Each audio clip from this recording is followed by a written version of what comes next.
Here is China, cradle of civilization in Asia, homeland of 450 million human beings, more than 1/5 of the population of the earth. Like our own America, China is a vast and beautiful country with wide extremes of climate and contour. Scenes like these have inspired its poets and painters from time immemorial. China once seemed almost as remote as the moon to us here in America, but the airplane has brought it within 50 flying hours of our coasts, and our common struggle has brought its people close to our hearts. Today, our soldiers and theirs fight together on many battlefields. Our flyers and theirs guard the skies of China side by side.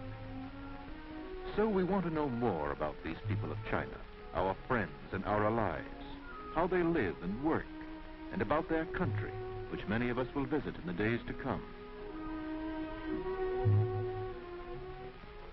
China is a land of rivers, great and small, and an important staple of food is fish. In this type of fishing, you don't have to bait a hook or worry about whether the fish will bite. The cormorant takes care of all that. These birds are slaves of a notorious appetite, a fact which the Chinese fisherman wisely turns to his own advantage. The cormorant seems to be happy in his slavery. Everyone seems contented with the whole arrangement, except, understandably, the fish.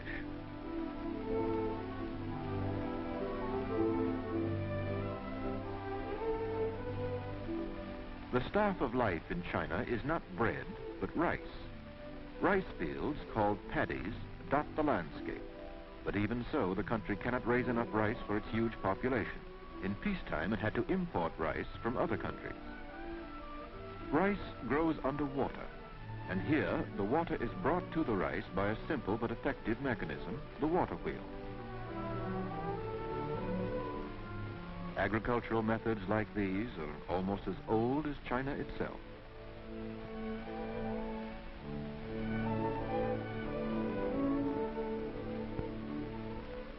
The water buffalo is a popular beast of all work. Here he turns an irrigation wheel. More than 80% of all the people in China live on farms, and the average individual farmer's holding is less than 4 acres. This means that every foot of fertile earth must be cultivated carefully and intensively from dawn to dusk of every day. There are hundreds of thousands of little farms, handed down from generation to generation through the centuries, and work today with the same tools and methods as of old. The Chinese raise vast crops of wheat, tea, beans, millet, and other cereals and grains. They've never been prosperous enough to support cattle and sheep on the yield of their tiny farms. And comparatively little land is given over to pasture. Land is simply too valuable and must be devoted to subsistence crops. Experts from our own Department of Agriculture are now working with the Chinese government on a program of scientific farming, studying such problems as soil conservation, erosion, and reforestation. After this war, an agricultural modernization probably will accompany the industrialization of the country, for the machine and modern scientific methods have come to China to stay, and perhaps to put an end to want and famine, as well as to scenes like these. Where there are so many mouths to be fed, nearly everybody has a job to do. Yes, in China, everybody works. Well, nearly everybody. Here's a handsome and healthy-looking family, and a typical farm home in the north.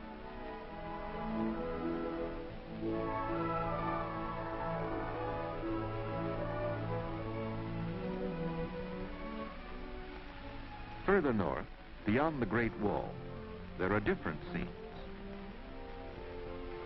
This is a country of wild mountains and wastelands, of nomadic tribes of herdsmen and horsemen.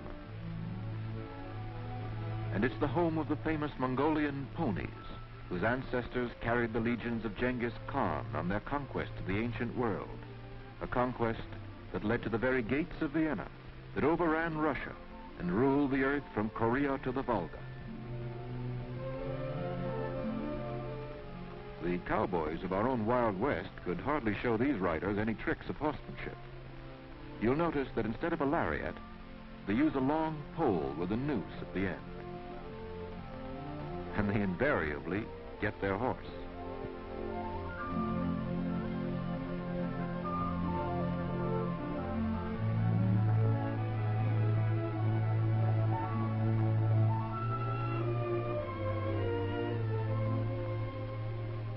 Another vital industry in China, salt.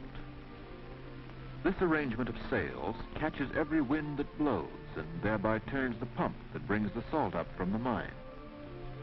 Through the centuries, many wars have been fought for the possession of this essential of human and animal diet.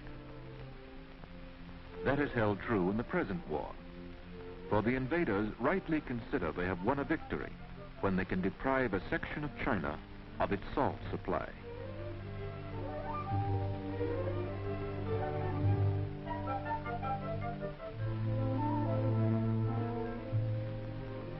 Even ice and snow do not stop the important business of fishing. Here they are fishing through the ice of a stream, a job that requires all the patience and all the warm clothing you can possibly muster. And lest you suspect that they never catch a fish, here is proof that they do.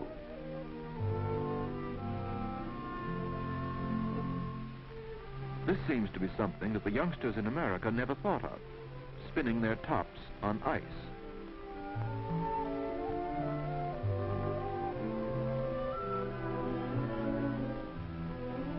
Here's also something new for American boys and girls to try, a combination of skating and sledding. This seems to be a lot of fun, but of course you have to be built for it.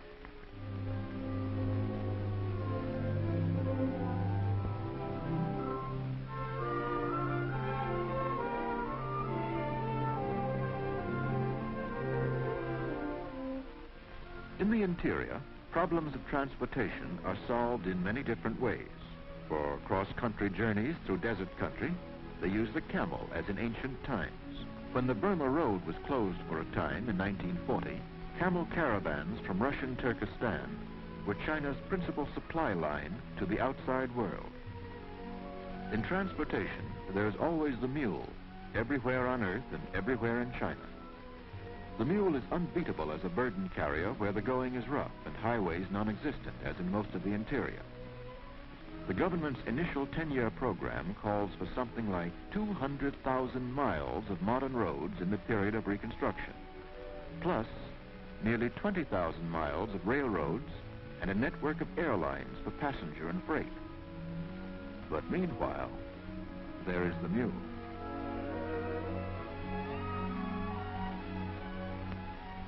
And where burdens are not too great or distances too long, human muscles do the job, out here in the country and in the towns and cities as well.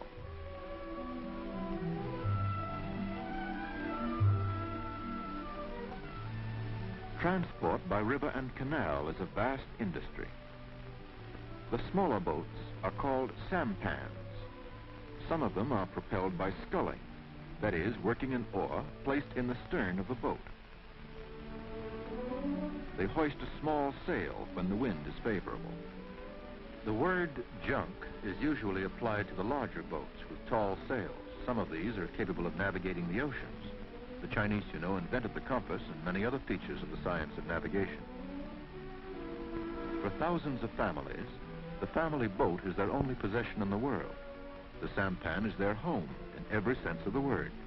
They cook their meals, eat and sleep there, and gain a slender livelihood from the sale of fish that they catch, or from the delivery of small cargoes of freight.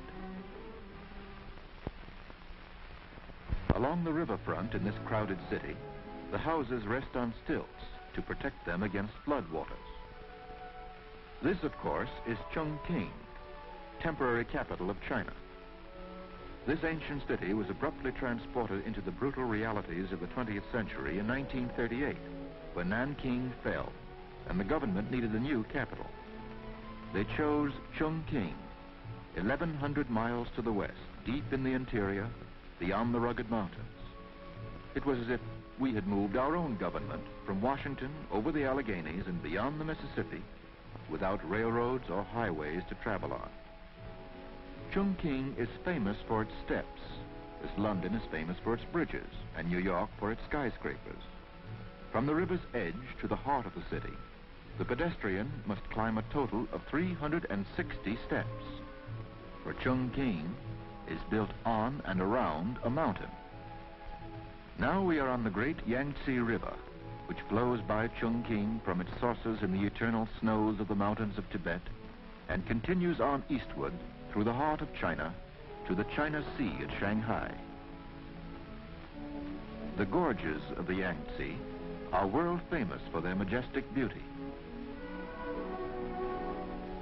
Navigating the turbulent Yangtze is a stiff challenge to the strength and ingenuity of the boatman. Shoals, rocks, and treacherous currents are a continual menace. One of China's post-war tasks is to enlarge and deepen the channel of its mighty rivers and harness them so as to prevent flood as well as shipwreck. In the future, engines will provide the power to master these rivers, but for the present, there remain grueling tasks for human muscles.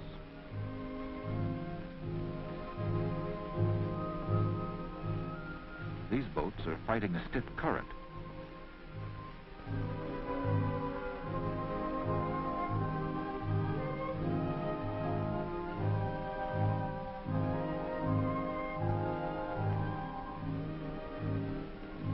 The crew of one finds the task of rowing impossible, and so wades to shore and takes up the job on land.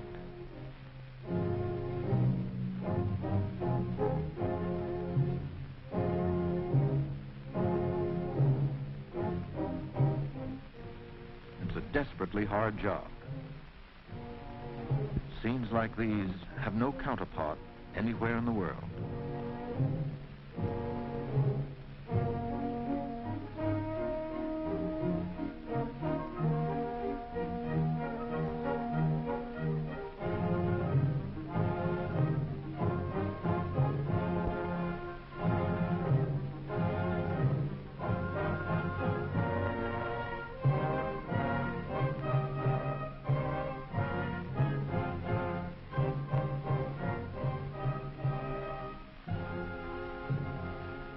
This boat has found still waters. Here is a stream that defies navigation, but nevertheless it serves another old familiar human purpose, as the neighborhood laundry tub.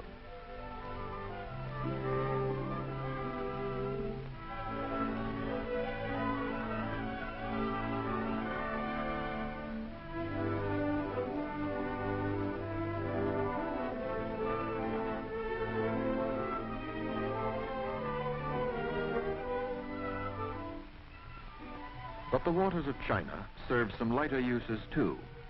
Here's an oriental version of a bullfight with water buffalo as the antagonists.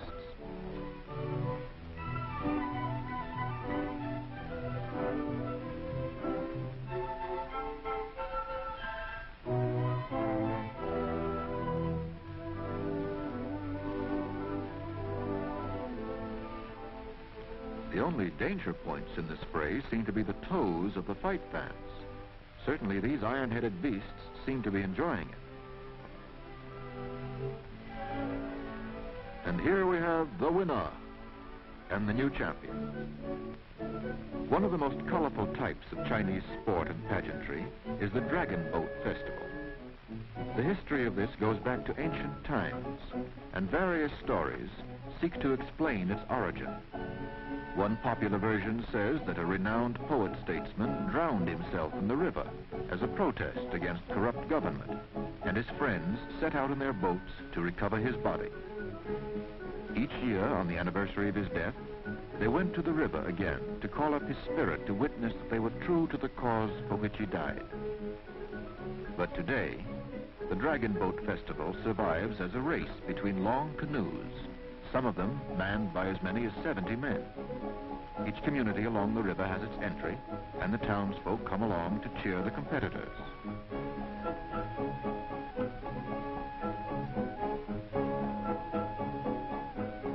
Here, too, we have a winner.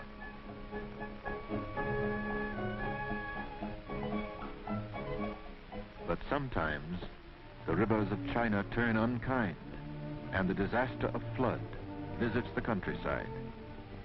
In the past, millions of lives and billions in property values have been destroyed by the waters. But in the future, modern engineering will control these rivers for the safety and the service of the people.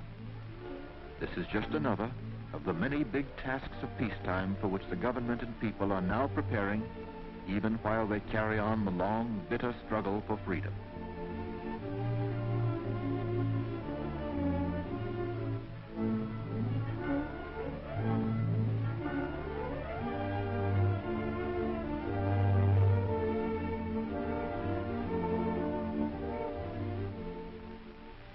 China has been called the sleeping giant because it clung to the ways of the past while the younger civilizations of Europe and America embarked on the Industrial Revolution. But in the years following 1911, when the reign of the Manchu emperors was ended, China began to relax its old rigid tradition of farm and village culture and to emerge into the modern world. This progress was slowed down by the civil wars that were the birth pangs of the new republic. But the Industrial Revolution had begun, and the Chinese were showing a natural aptitude for the use of the machine. The great seaport of Shanghai was a center of this new industrial life. Shanghai was first attacked by the Japanese in 1932, a year after their seizure of Manchuria. And from then on, the Chinese worked rapidly to build the wealth and the productive power which they knew they would need to withstand the inevitable assault on China proper.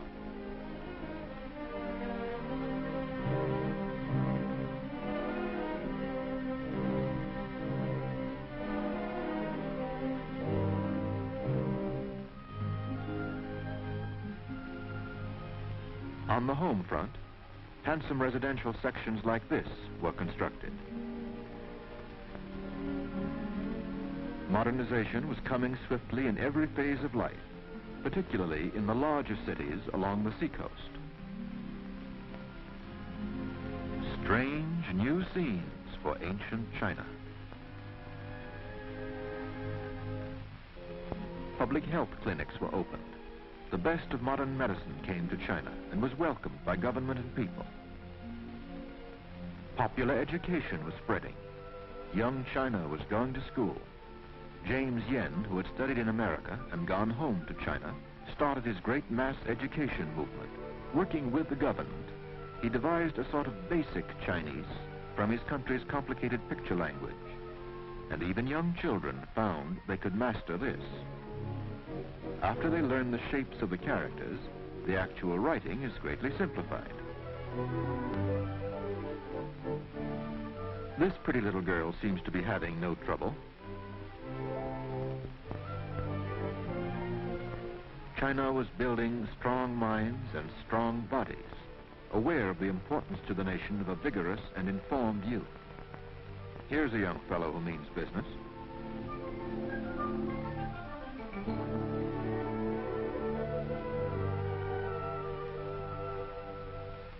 The life of young people in the large cities was much like ours here in America.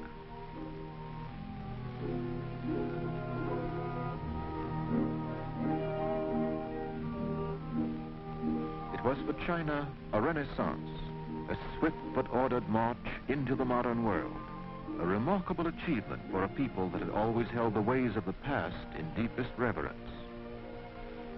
Here are examples of the young men and women the colleges were producing, fine representatives of new China, studying the arts of peace. But peace was not on the program of the ambitious rulers of the island empire across the China seas. Suddenly, in 1937, the Japanese struck on a vast scale, and China's battle for its life began.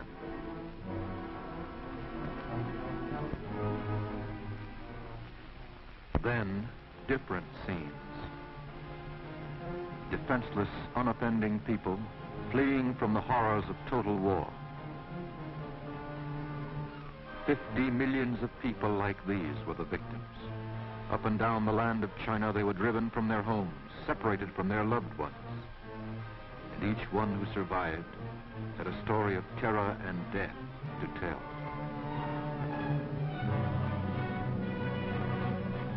Those who escaped were the lucky ones, for behind them the survivors of bomb and bullet were either slaughtered or enslaved.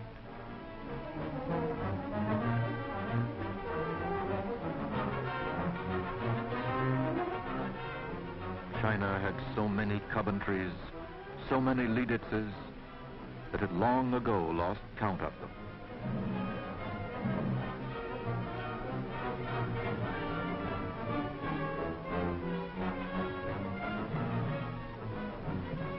Individuals lost everything, and the nation, faced with total war, had lost more than 70% of its industrial capacity to make the tools and munitions of war. Such a vast displacement of population paralyzed the transportation systems. In the confusion, it soon became a matter of every person for himself as the people sought what safety there was in the interior. Millions that the bombs did not kill died of starvation. And those were indeed fortunate who found strength in the rice bowl to struggle on.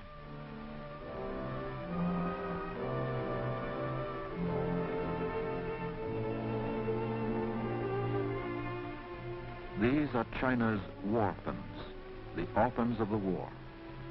Many thousands of them today are in the friendly haven of the orphanages supported through United China Relief.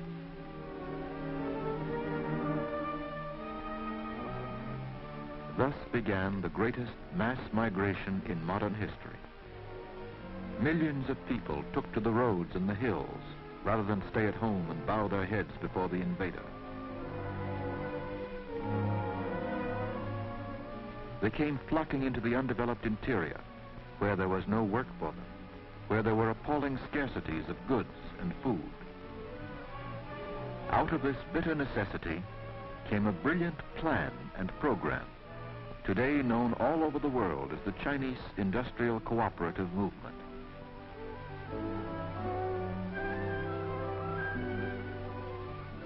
Here, the refugees register for food and a job in the workshops. The cooperatives set up their first meager equipment in small units in the walls of cities, in caves in the hills, under trees, or wherever shelter could be found from the weather and from roving Japanese bombers. Often they had to use century-old methods for lack of modern tools. Thousands of women rallied to spin and weave army blankets for the soldiers in the field. Out of occupied areas, guerrilla soldiers and workers spirited tools and materials to the cooperative factories. Some equipment was set up as far as 1,500 miles from its starting point.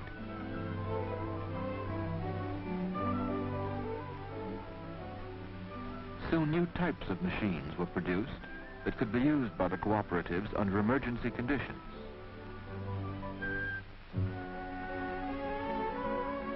In more than 2,000 of these cooperative workshops, 500 different articles are made for the Army, Red Cross, and civilian population. Thus, many refugees of China who had lost everything, even hope itself, were blessed with the gift of work and the chance to help their country win its fight for freedom. At this canvas cooperative, the day's production is ready for shipment to the armies in the field. The mule train starts out on its overland journey to the front lines. Medical supplies for the hospitals and first aid stations are prepared, and surgical dressings for the wounded. The Red Cross takes on the cargo, and in the battle zones, nurses bring in the wounded from the field. Seldom do they have anesthetics or sulfa drugs, but they do with what they have. Here is a retreat for soldiers who have been wounded or disabled in action. These patients have rejoined the fight on the production front.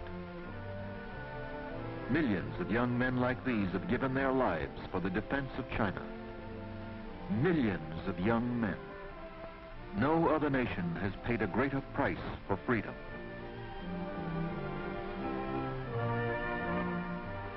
The faces of fighting China. Good comrades for us to have in this gigantic war we fight in Asia and the Pacific.